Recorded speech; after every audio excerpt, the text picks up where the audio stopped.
throw your fist up in the air.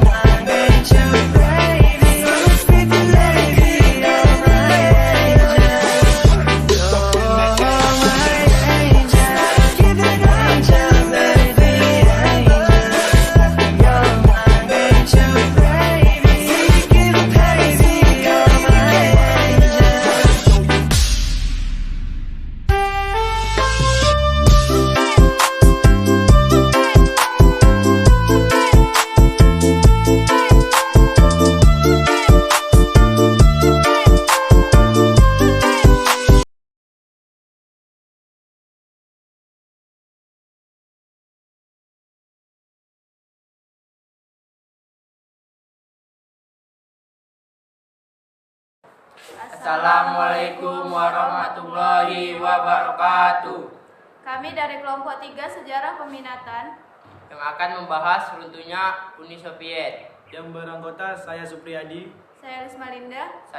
Saya M. Alim Nasution Manurung. Kenalkan, nama saya Delila Miskaranda. Saya Syafi'i yang akan dibacakan oleh Supriyadi. Terima kasih. Uni Soviet. Uni Soviet adalah salah satu negara adikuasa selain Amerika Serikat. Kehidupan rakyat Uni Soviet ditandai oleh kehidupan yang keras sebagai akibat penerapan ideologi komunis yang mengutamakan kepentingan negara dengan membatasi kepentingan perorangan, sehingga harkat dan martabat manusia menjadi kurang berharga. Peristiwa pembunuhan di Uni Soviet dianggap biasa jika hal itu merugikan kepentingan negara dan partai komunis yang anti hak asasi manusia. Tercatat bahwa Lenin dan Stalin merupakan tokoh-tokoh utama komunis di Uni Soviet. Di bawah kepemimpinan mereka, Uni Soviet berhasil dibangun menjadi negara yang kuat di dunia. Kondisi itu tercipta setelah berakhirnya Revolusi Soviet pada 1917 yang menelan banyak korban jiwa. Demikian pula pada saat terjadinya Perang Dunia Kedua. Perang Dunia Kedua bagi Uni Soviet merupakan perang patriotik terbesar sepanjang sejarah Uni Soviet. Sekitar 27.000 rakyat Uni Soviet tewas dibunuh dalam Perang Dunia Kedua. Sejak 1948, banyak negara komunis yang dikuasai Uni Soviet seperti Albania, Bulgaria, Czechoslovakia, Jerman Timur, dan Yugoslavia.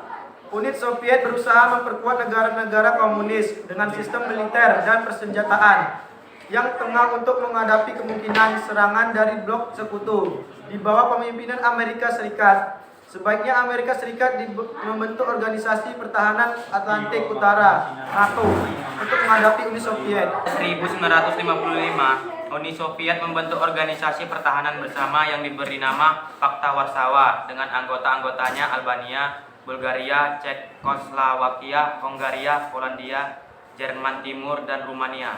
Kedua kekuatan itu, baik blok barat maupun blok timur, berusaha memperkuat pertahanan dan pengaruh masing-masing, sehingga dunia memasuki era Perang Dingin.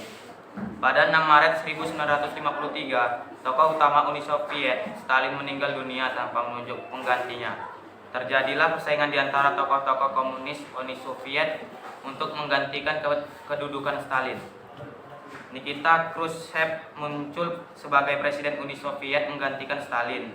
Akan tetapi pada 1964 Khrushchev digulingkan dan digantikan oleh Leonid Brezhnev. Tergulingnya Khrushchev disebabkan karena ia anti-Stalin. Dalam suatu pidato yang panjang pada Kongres Partai Komunis yang ke-20 1956, disebutkan bahwa Stalin telah memerintahkan penangkapan, penyiksaan, dan pembunuhan terhadap rakyat Uni Soviet yang tidak berdosa. Isu itu diikuti oleh kampanye untuk menghilangkan Stalinisme dalam kehidupan rakyat Uni Soviet.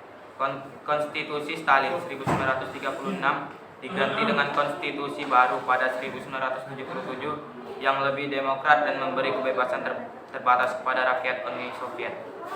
Pada 1985 terpilihnya Mikhail Gorbachev menjadi sekretaris jenderal Partai Komunis, ternyata membawa banyak perubahan dalam kehidupan rakyat Uni Soviet.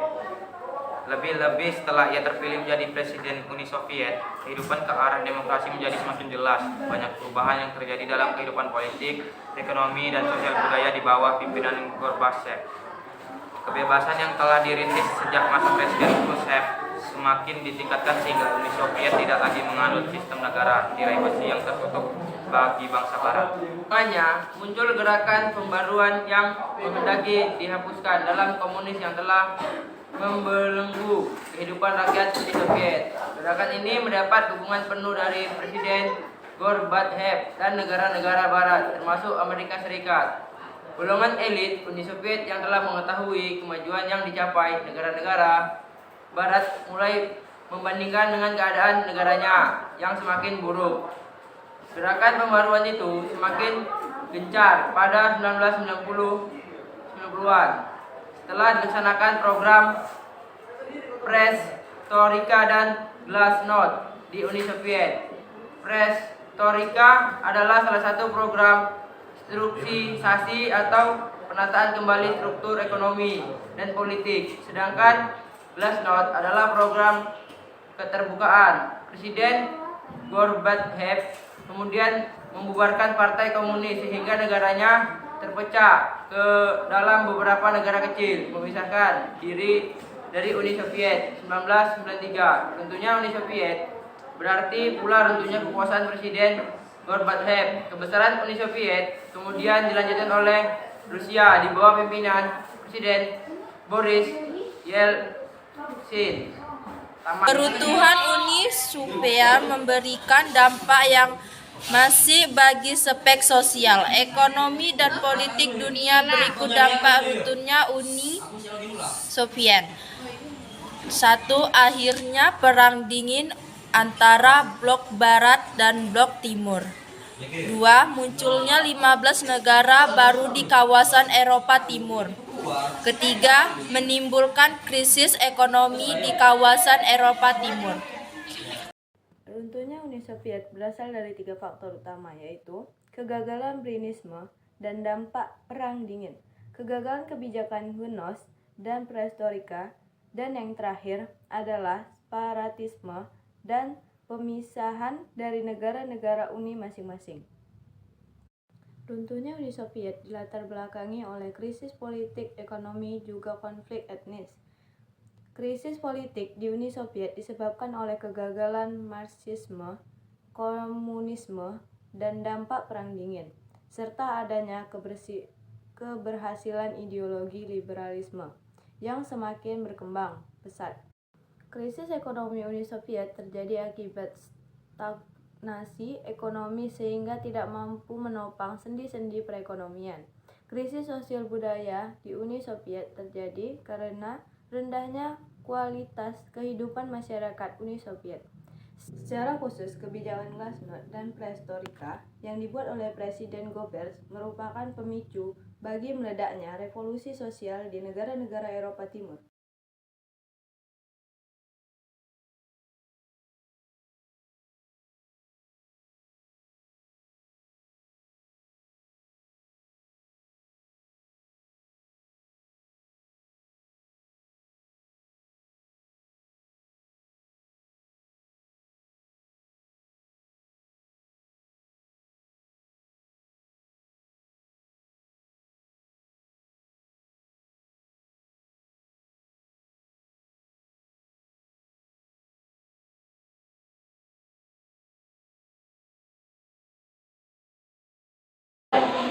Sekian penjelasan dari kelompok kami tentang runtuhnya Uni Soviet. Kami akhiri dengan wassalamualaikum warahmatullahi wabarakatuh.